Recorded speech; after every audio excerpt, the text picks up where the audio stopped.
नमो बुद्धाय। जय भीम, जय भारत। मित्रों, वीडियो शुरू करने से पहले अगर आपने अभी तक इस चैनल को सब्सक्राइब नहीं किया है तो जरूर सब्सक्राइब करें और साथ में दिए गए बेल आइकन को दबाना मत भूलिए। इसी के साथ नए वाले चैनल को भी जरूर सब्सक्राइब करें। नए वाले चैनल की लिंक ऊपर आ रही होगी या फिर डिस्क्रिप्शन बॉक्स में दी गई है। ज्वाइन बटन के जरिए चैनल के सदस्य जरूर बने। इंस्टाग्राम पर जरूर फॉलो करें। तो कई लोगों ने बोध गया कि महाबोधि विहार में भव्य और सुंदर बुद्ध प्रतिमाओं को देखा होगा। दुनिया भर से बौद्ध और पर्यटक यहाँ आते हैं और इस बुद्ध प्रतिमा को देखकर धन्य हो जाते हैं।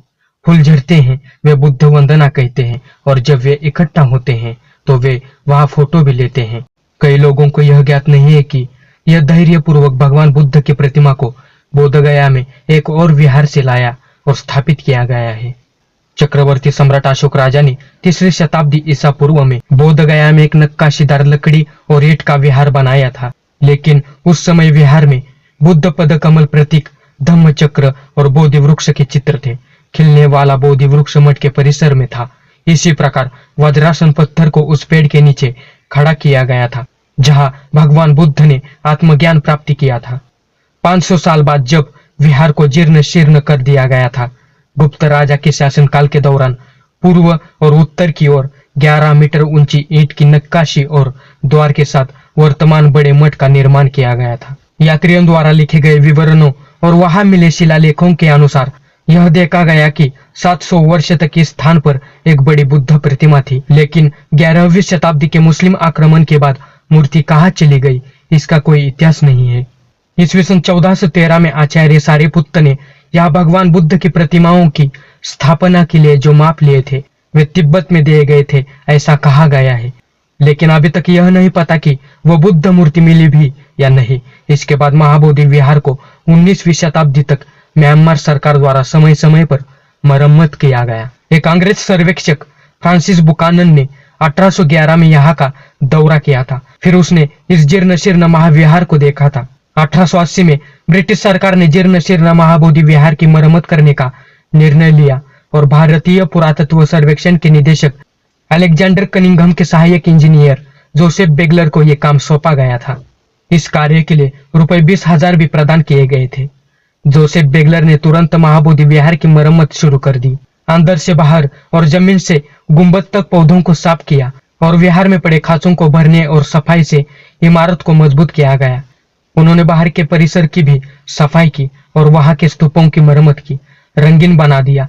बेगलर ने महसूस किया कि विहार में अधूरा सापन महसूस हो रहा है, इसलिए उन्होंने वहां एक बुद्ध मूर्ति स्थापित करने का फैसला किया, लेकिन उन्हें कोई उपयुक्त मूर्ति नहीं मिली। उन्होंने बोधगया में कई स्थानों का दौरा किया और बुद्ध की मूर्ति को देखा, लेकिन कुछ छोटे थे और कुछ क्षतिग्रस्त थे। अंत में उन्हें एक काले पत्थर की मूर्ति मिली, लेकिन यह चूने के साथ लेपित थी। उनके कुशल कारीगरों ने सावधान पूर्वक इसे खरोच दिया। बेगलर को मूर्ति पसंद आई और फिर इस 1 टन बुद्ध मूर्ति को साफ किया गया और धीरे से महाबोधि विहार में लाया गया, स्थापित किया गया और इसे अपनी देखरेख में रखा। यह मूर्ति 9वीं-10वीं शताब्दी की है और यह बोधगया में छिंदा नामक परिवार द्वारा निर्मित पुराने बुद्ध विहार में पाई गई थी। इस काले पत्थर की मिट्टी की मूर्ति को एक पत्थर के चौकर पर रखा गया है और इसमें चौकर के निचले हिस्से पर शेर और हाथियों के चित्र है। इसके निचली पट्टी में पृथ्वी माता को दिखाया गया है और इसके हाथ में 5 मन के सुवर्ण मुद्रा से भरा एक बर्तन है। नीचे कुछ लाइनें हैं जो क्षतिग्रस्त हो गई हैं।